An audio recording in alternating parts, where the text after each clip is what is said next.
This film is about the truths and myths of the Vietnam War. It was produced by veterans who served in the war.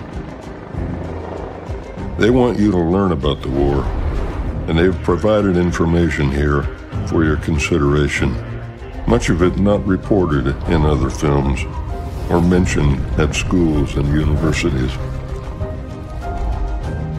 We owe it to these veterans to listen to what they have to say about the war they served in.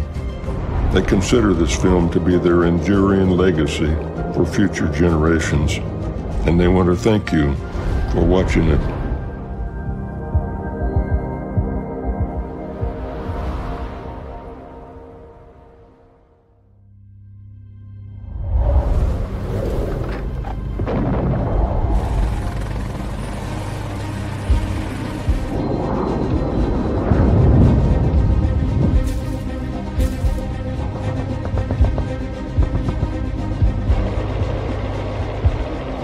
The Vietnam War was a very significant event in our history. Over 2.7 million Americans served during the 16 years of our involvement in that war. 1 out of every 10 Americans who served in Vietnam was a casualty. Over 300,000 were wounded and over 58,000 were killed. Roughly 3 in 10 Vietnam veterans remain alive today. The intensity of combat is reflected in the attrition of planes and helicopters.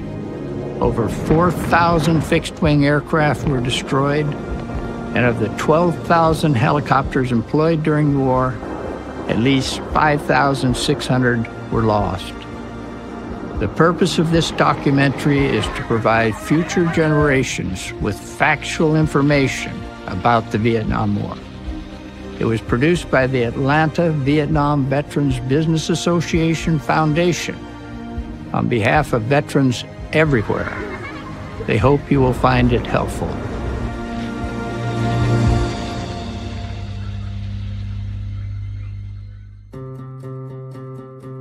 Several years ago, we brought home a group of fighting men who had fought as bravely and as well as any Americans in our history.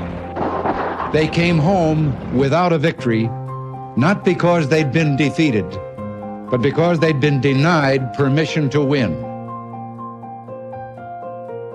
That statement by President Reagan correctly reflects the feelings of most Vietnam veterans today, about 90% of whom are proud of their service and would do it again if called upon. However, many of those veterans have become increasingly concerned that much of what has been written, reported, presented in films, or provided in schools and universities regarding the Vietnam War is neither factual nor complete.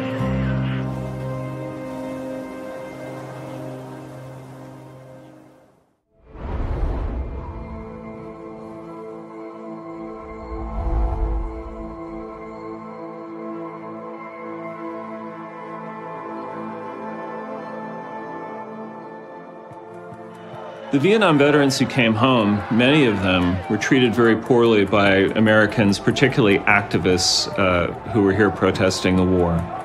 They were called baby killer, they had things thrown at them, they were even spat on. Today, many progressive activists say that that is a myth, that in fact, no one was ever spat on who came home from the Vietnam War. But I've spoken to veterans who can testify to the fact that they were spat on, that they were maltreated, that they were shouted at. And for some of them, this was not the America that they had left behind. We arrived at Travis Air Force Base, California, on a Continental Airlines charter jet. Now, a couple hours later, joyously, we're walking out of the gate, and along comes a hippie bus that tosses out crap upon us. Just stuff, feces, whatever.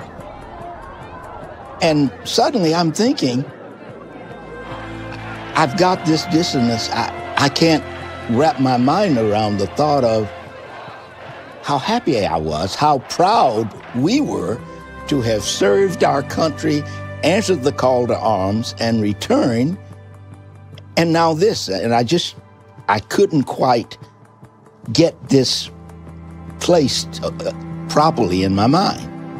And so we leave there. Eventually, I'm at the airport in San Francisco about to travel home. And I sit on a bench. Suddenly, people disappeared. Started looking around, is there something wrong with me? And eventually concluded that I've got a uniform on, and no one wants to be around the military.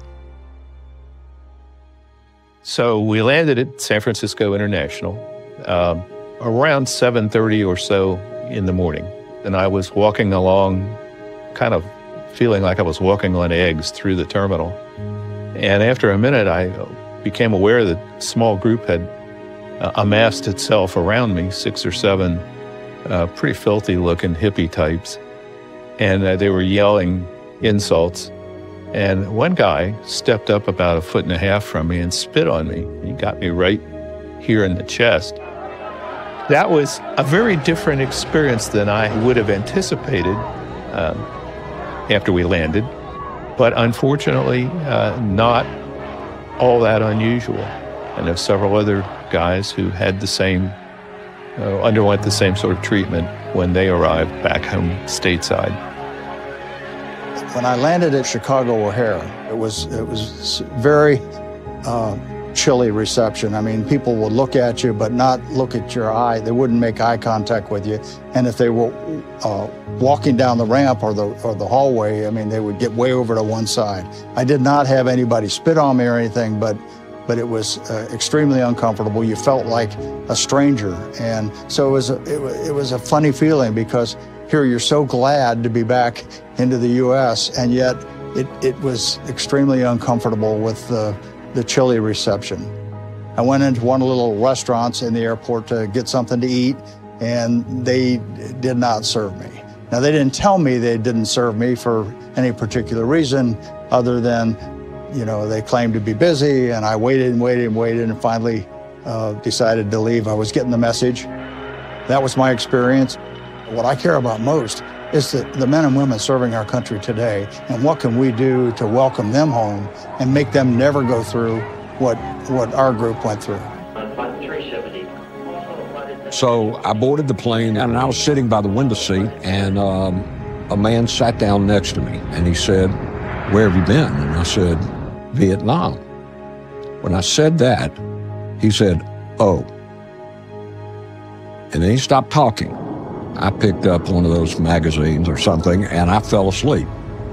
I woke up about an hour and a half later, and the stewardess, she was kind of shaking me. I said, "By the way, what happened to the guy that was sitting next to me?" And she said, when he found out you were in Vietnam, he asked to be moved. So that was my first experience with somebody rejecting us. Vietnam War correspondent Joseph Galloway probably stated it best. They were the best you had, America, and you turned your back on them.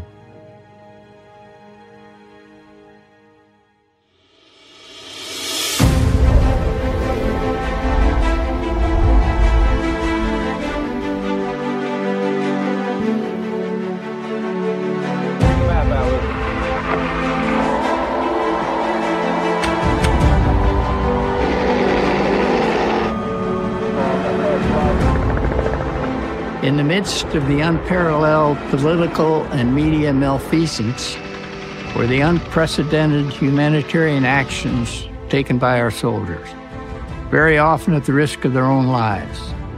I personally witnessed a typical example involving the 54th Medical Detachment. It was a 40-man helicopter ambulance unit. In 10 months, they evacuated 21,435 patients, including 8,904 civilians and 531 enemy soldiers. Another example was the civil action missions performed by the 5th Special Forces Group. That was between 1964 and 1970. It included the creation of 1,003 schools, 398 medical clinics, 6,436 wells, 1,939 kilometers of road, 670 bridges, and 129 churches. And these were just some of the things done by just one unit. Thousands of other examples could be cited. More humanitarian acts than any war in our history. It was a humanitarianism unmatched in the annals of warfare. I've often said that humanitarianism was our great victory in that war.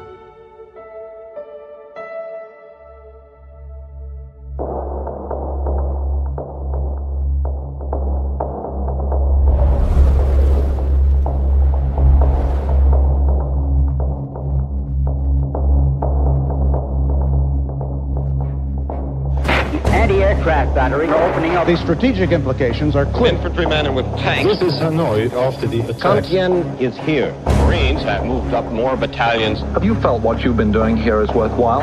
As to the issue of media bias, we know that it certainly was. People have to realize that the Vietnam War was a two-front war. In this sense, there was a military front and a political and propaganda front. The leaders of North Vietnam at least had the wisdom to study history. They remember that a key reason for their success against France in 1953 and 1954 was their focus on undermining the will of the people of France by propaganda. With the help of their Soviet and other communist allies, North Vietnam began to sow the seeds of protest throughout the United States through communist front organizations, sympathetic media, and radical community organizers, all of whom were able to influence the anti-war movements. I went to Vietnam in late 1968 briefly as a journalist. I lived in press centers, I traveled around the country, and I got to know a lot of journalists. They didn't know what was going on. They did not want to leave their hotels, and they had South Vietnamese employees who they sent out to get stories. Well, we later learned that many of those South Vietnamese employees were working for the Viet Cong and the North Vietnamese. Pham Xuan An was hired by U.S. news agencies in Vietnam, and he was seen as being a credible source. He was working for American news agencies, including Reuters, New York Times, Herald Tribune. He brilliantly manipulated both U.S. government officials and members of the U.S. press. After the war is made known that he was a spy, and he becomes a general in the North Vietnamese army. In recent years, a report by Walter Cronkite made in Saigon on February 13th, 1968, has become available. He correctly reported that the 1968 Tet Offensive was a major success for both the United States and the government of South Vietnam. First and simplest, the Viet Cong suffered a military defeat. Its missions proved suicidal. If they intended to stay in the cities as a negotiating point, they failed at that. The Vietnamese army reacted better than even its most ardent supporters had anticipated. There were no defections from its ranks, as the Viet Cong apparently had expected, and the people did not rise to support the Viet Cong as they also were believed to have expected. Just 13 days later, on February 27th, 1968, Walter Cronkite made another very different report from New York, written by his producer, apparently, stating the exact opposite of what his previous report from Saigon had said. For it seems now more certain than ever that the bloody experience of Vietnam is to end in a stalemate. To say that we are mired in stalemate seems the only realistic, if unsatisfactory, conclusion. The second report, seen by millions on the CBS Evening News, was very inconsistent with his earlier report and caused public opinion to turn against the war. According to several sources, it greatly influenced President Johnson to not seek re-election after stating, "If I've lost Cronkite, I've lost Middle America." The truth is, the North Vietnamese Army and Viet Cong were defeated in their attacks on more than 100 cities throughout South Vietnam during the 1968 Tet Offensive. Communist forces suffered about 10 times the fatalities they inflicted on the United States and South Vietnamese forces, and in all but one of the areas they attacked, they were driven out within days. General Vo Nguyen Giap later admitted it had been a devastating military loss. The Viet Cong would never again be an effective fighting force thereafter. The rest of the war was fought largely by North Vietnamese regulars. Despite the significant victory by the United States and South Vietnamese military forces on the ground during the Tet Offensive, the news media frequently and misleadingly reported it to be a defeat.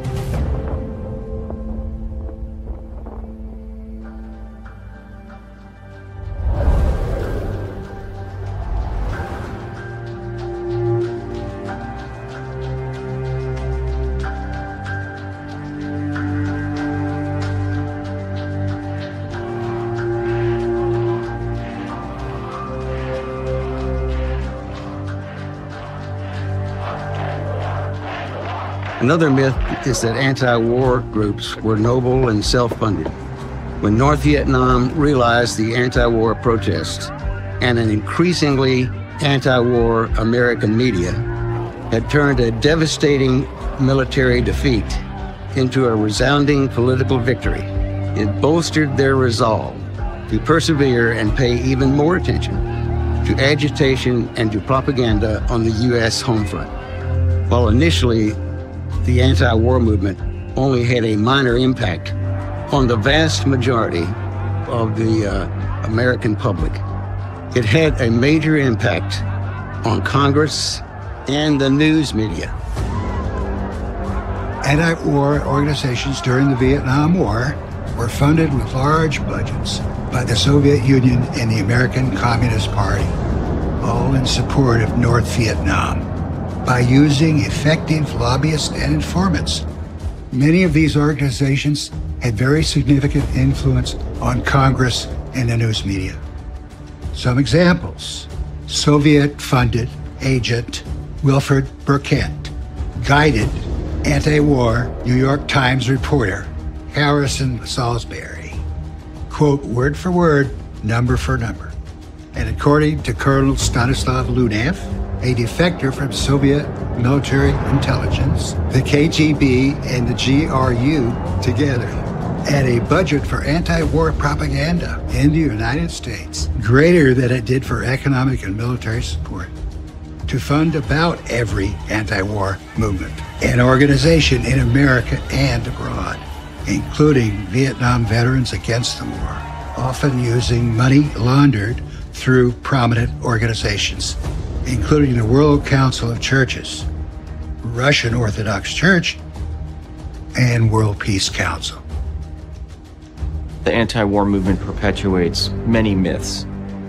One of the most significant is that about Ho Chi Minh. He gets depicted as a noble nationalist leader similar to George Washington, but he's actually a diehard communist. He implements a Marxist regime in North Vietnam. He rigs elections and wins 99% of them and kills thousands of his political opponents. Ho Chi Minh sends thousands of his surrogates to South Vietnam to create what they call the National Liberation Front, which is supposed to be non-communist, but it's really controlled by Hanoi. We also know it as the Viet Cong. And they use brutal repression, violence to coerce people of South Vietnam into supporting their guerrilla movement. Another myth is that the United States wrongly deprived South Vietnam of elections in 1956. The truth of the matter is that the United States and South Vietnam never signed on to these elections, and that even had they taken place, the North Vietnamese would have used their superior population to rig the outcome. Several months ago in Detroit, we had an investigation at which over 150 honorably discharged, and many very highly decorated veterans testified to war crimes committed in Southeast Asia. Not isolated incidents, but crimes committed on a day-to-day basis from their experiences in Vietnam. They told the stories of times that they had personally raped, cut off ears, cut off heads, taped wires from portable telephones to human genitals and turned up the power, cut off limbs, blown up bodies, randomly shot at civilians, razed villages in fashion reminiscent of Genghis Khan, poisoned food stocks, and generally ravaged the countryside of South Vietnam. The truth is, John Kerry helped to organize the so-called Winter Soldier protest in Detroit and threatened at least one of the young veterans who did go with him from Maryland to Detroit, that if he did not give testimony about witnessing war crimes in Vietnam, he would have to find his own way back home to Maryland. I spoke to that veteran, and he said he came up with the best he could, not wanting to lie. It turned out that many of the so-called witnesses had not served in the military at all. One had been a helicopter mechanic in Germany, another a supply clerk in South Carolina. Very few had actually seen much war in Vietnam, and several of them later retracted their statements when pushed. 30 years later, when John Kerry appeared on Meet the Press, he was asked about his earlier testimony. And on May 6, 2001, John Kerry testified with respect to the charges of war crimes that he had made in his 1971 testimony, and I quote, "Those were the words of an angry young man. I think our soldiers served as nobly on the whole as in any other war, and people need to understand that." Unfortunately, the damage was already done back in 1971.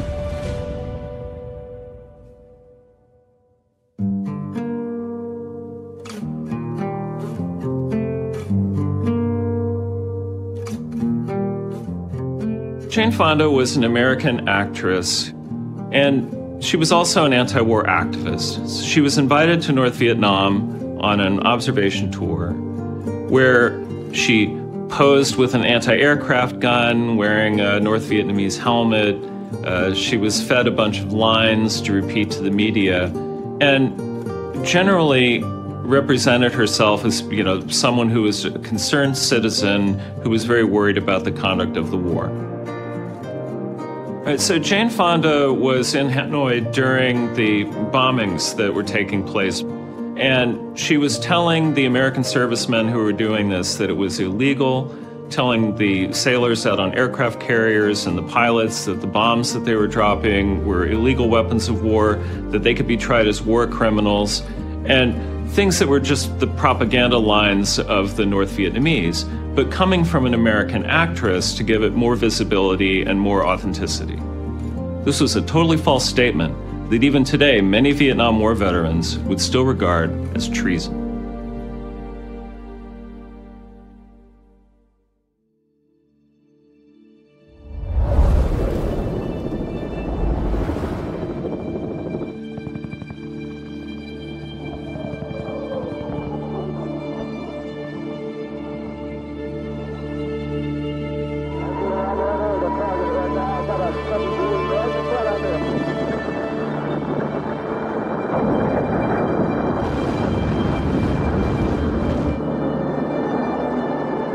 Another myth is the war was unwinnable. The apparent lack of decisive progress in the war was largely due to flawed strategies politically imposed on military leaders despite their strong objections.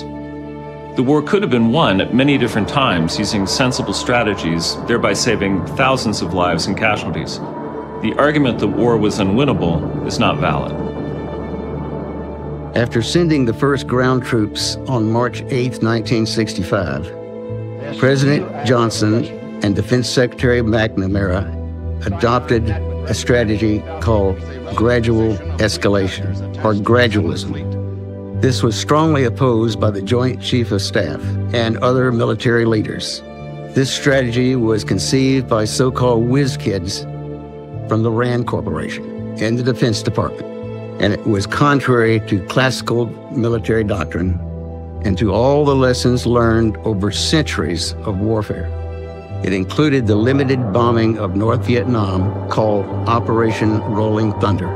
This took place between March of 1965 and October 1968 and involved mostly secondary targets selected during regular Tuesday meetings at the White House when no military leaders were present. Military advice that advocated Soviet surface-to-air missile sites should be destroyed during construction was ignored. As a consequence, during subsequent attacks on military targets in Hanoi, we lost over 1,000 pilots and crew members, and about 50% of the F-105s ever built.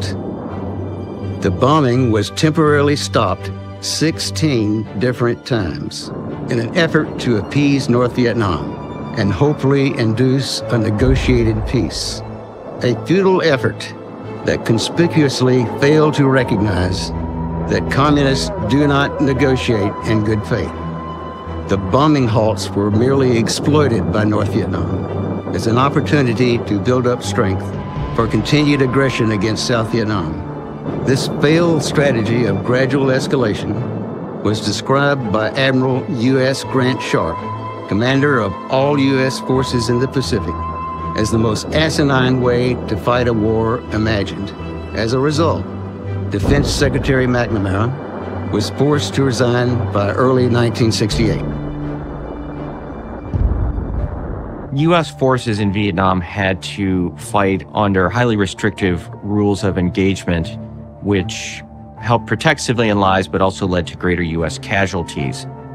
The Johnson administration also imposed prohibitions on sending ground forces into Cambodia and Laos, which made it impossible to cut North Vietnamese supply lines. The policy of gradual escalation that Lyndon Johnson and Robert McNamara implemented kept the bombing at a low level and gave the enemy time to build up its air defenses and limited the amount of damage we could do. It's important to remember that the Johnson administration's refusal to go into Laos or Cambodia and to bomb North Vietnam more intensively based on a fear of Chinese intervention, a fear that China and possibly also the Soviets would go to war with the United States. In the 1990s, we received confirmation from former Soviet Ambassador Dobrynin and also from Chinese Premier Zhou Enlai that in fact neither the Soviets nor the Chinese ever intended to fight the United States in Vietnam. These unfounded fears of the Johnson administration prevented the United States from going into Laos and Cambodia or intensifying the war against North Vietnam. Averell Harriman, the Assistant Secretary of State, proposed an agreement to neutralize Laos where both the United States and the North Vietnamese were supposed to leave. But only the Americans leave, and the North Vietnamese stay behind and continue to use it. And it's for this reason that this infiltration route, which we sometimes call the Ho Chi Minh Trail, is referred to as the Averell Harriman Memorial Highway. On several occasions, President Eisenhower informed Johnson and McNamara of flaws in the strategy of gradual escalation. He recommends to Lyndon Johnson and Secretary of Defense McNamara that they take forceful measures in Laos and Cambodia and intensify operations against North Vietnam. But they choose not to listen to the man who had been the Supreme Allied Commander in World War II.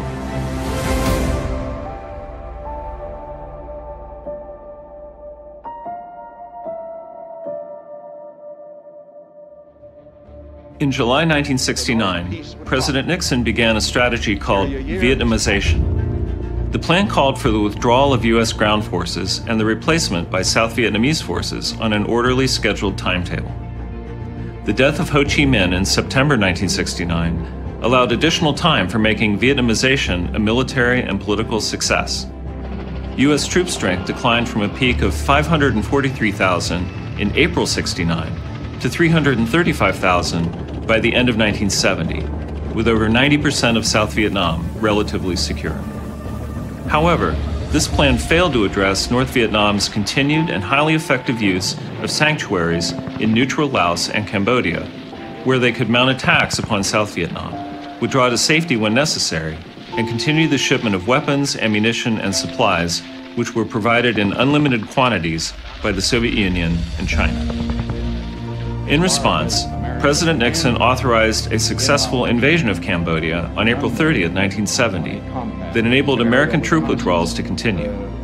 Predictably, this invasion was very unpopular with protesting anti-war groups, and on December 22nd, Congress passed legislation to prohibit the use of U.S. force or advisors in Laos and Cambodia. Under international law, however, it was legal for the U.S. to enter both Laos and Cambodia, a very important point that many of our political leaders either did not understand or did not want to understand. After some hard lessons, Nixon eventually learned that negotiations with North Vietnam were largely futile and decided to use the strategy recommended by the Joint Chiefs of Staff and other military leaders since 1965, a strategy that involved intensive strategic bombing of all North Vietnamese military, logistical, and transportation targets, including many previously off-limits in Hanoi and Haiphong. The first major bombing campaign, called Linebacker 1, began on April 10, 1972, during a major invasion by North Vietnam called the Easter Offensive that only involved the South Vietnamese Army and no U.S. ground troops. The bombing damage was severe and had more impact on the war-making capability of North Vietnam than was achieved by 3.5 years of Operation Rolling Thunder.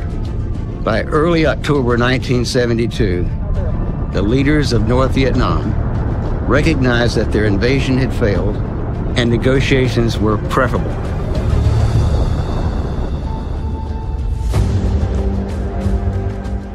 As 1972 drew to a close, U.S. troop strength was down to 24,000 for support and none for combat.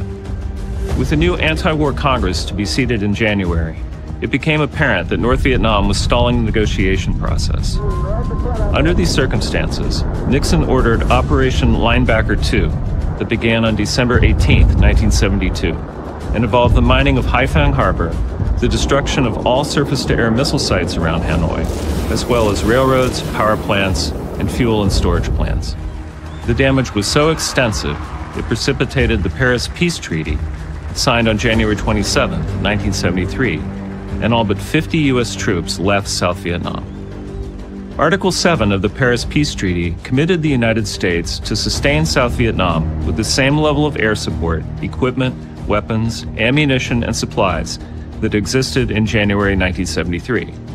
However, Congress reneged on these commitments by reducing our funding support for South Vietnam from $2.8 billion in 1973 to only $300 million in 1975. Meanwhile, the Soviet Union and China increased their support to North Vietnam by over 50% during the same period.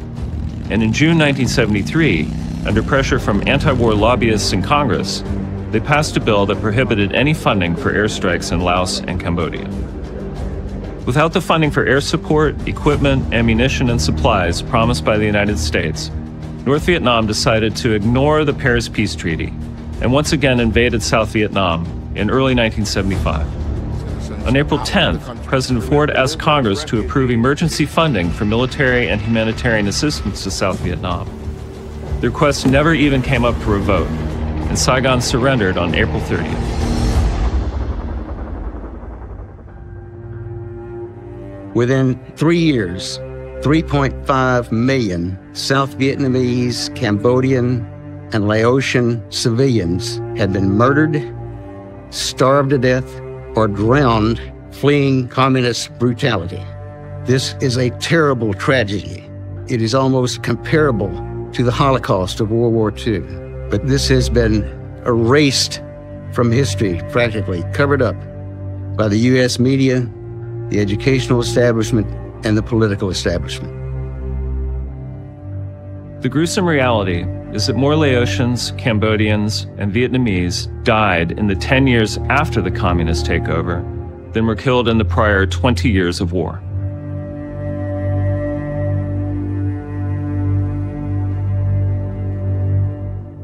The war was winnable years earlier and with far fewer American casualties had President Lyndon Johnson and Secretary of Defense McNamara listened to professional military advice, including that from former President Dwight Eisenhower.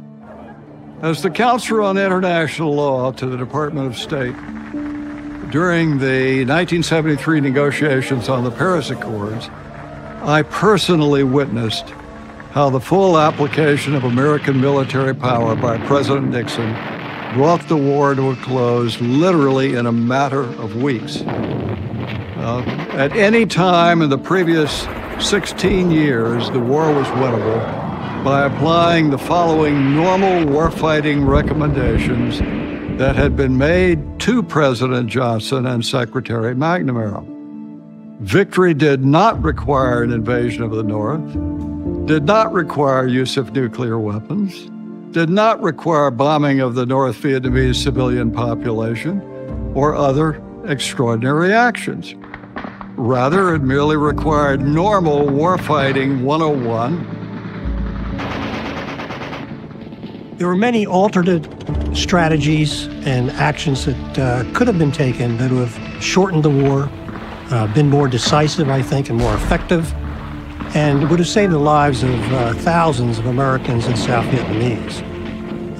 I can give you several examples of this, one of which was recommended by the Joint Chiefs of Staff many times, as early as 1965, but even subsequent to that, and that was to use our very powerful air forces in a massive air campaign, a strategic air campaign against North Vietnam. It took a massive bombing campaign in 1972 by Nixon that finally had the telling effect of bringing them to the negotiating table. So had we used this strategic bombing earlier on, the war would have been shortened, and I think the outcome would have been much more favorable. There were many other opportunities to change our strategy or take more decisive actions. This was especially true in 1967 when the North Vietnamese were unable to make up their manpower losses or their logistical losses. And clearly it was obvious in 1968, following the Tet Offensive, that they were in a very, very serious position, and we could have changed our strategy and won the war. The war definitely could have been won had we gone into Laos and cut the Ho Chi Minh Trail. This was recommended by General Westmoreland, who was in charge of all the American forces in South Vietnam. It was also recommended by Ellsworth Bunker, the ambassador, and by the U.S. Joint Chiefs of Staff, and by other military leaders, but that was rejected by our State Department and by President Johnson. I have now ordered that all air, naval, and artillery bombardment of North Vietnam cease. This strategy of cutting the Ho Chi Minh Trail in eastern Laos would have eliminated the need for the U.S. to protect the 1,400-mile border of South Vietnam with Laos, Cambodia, and North Vietnam. It would have changed the requirement from defending 1,400 miles of border to just the 225 miles along that barrier from the East China Sea to the Mekong River. It also would have required fewer troops in country. In addition to that, there was an added advantage. We would be fighting this war in an area that was largely unpopulated and where American firepower could be used without restrictions. This strategy also would pass on pacification to the South Vietnamese, which were culturally and politically better adaptable to do this mission. Our military would be better served actually fighting the North Vietnamese army in Laos and northern I Corps, where we could use U.S. military firepower to defeat them. Probably the best evidence that cutting the Ho Chi Minh Trail was the means of achieving success and victory was a statement made by Colonel Bui Tin. Colonel Bui Tin was the official communist who accepted the surrender of South Vietnam in April 1975. In 1995, he was interviewed for an article in the Wall Street Journal, and the journalist asked him, what could the Americans have done to win the war? And his answer was to cut the Ho Chi Minh Trail in Laos. Had LBJ, or President Johnson, allowed Westmoreland to cut the Ho Chi Minh Trail, North Vietnam could not win the war.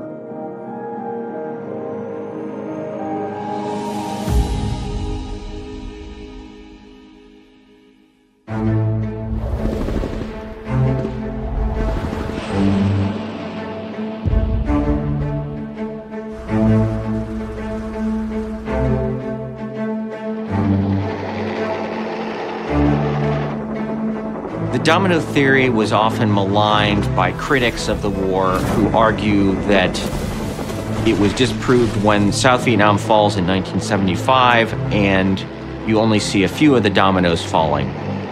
But I believe that it was true in 1965 when it caused the U.S. to go into war, and in fact, our intervention in Vietnam is what accounts for the fact that most of the dominoes don't fall. And most important among these is Indonesia, which clearly was saved by American intervention in Vietnam.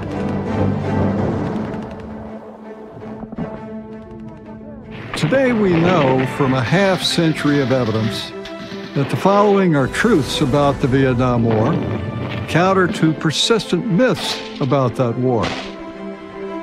The war began when North Vietnam opened the Ho Chi Minh Trail to attack South Vietnam in clear violation of the United Nations Charter.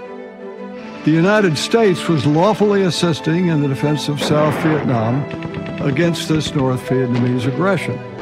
Now, the American media, which had initially supported the war, turned against the war. That was a significant factor in undermining the United States' national will to win. While war crimes such as My Lai did take place on the United States South Vietnamese side of the war and were a serious failure harming the war effort, they were counter to U.S. policy in the war, were prosecuted under the Uniform Code of Military Justice by the United States, and were not even close to the official and systematic brutality of the Viet Cong and North Vietnamese. The war in the end was not decided by a guerrilla struggle, but by Korean War-style 21 Division Regular Army North Vietnamese tank invasion in violation of the Paris Accords after the United States Congress forced an end to effective American assistance. Even at that time, had American air power been turned loose on that regular army invasion from the north, South Vietnam would be a free nation today.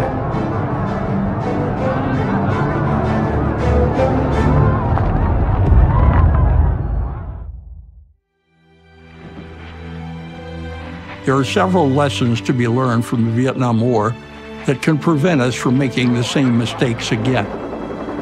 We should never enter any war without the will to win it. McNamara, who was incredibly ignorant about military matters and had disdain for the generals he oversaw, ignored both their advice and the advice of the intelligence community that hitting the enemy softly was not only not going to work, it was actually encouraging the enemy. We should be wary of international agreements with enemies who routinely ignore their commitments. We made an agreement to keep Laos neutral, for example, and even after Hanoi had violated it openly time and time again, we kept our military from doing things that would have speeded up the war and produced a different outcome. We need to have knowledgeable national security lawyers involved in the process from the start. There were many things the United States might have legally done to fight the war, but lawyers who did not know this area of the law assumed they would be illegal and kept us from doing it.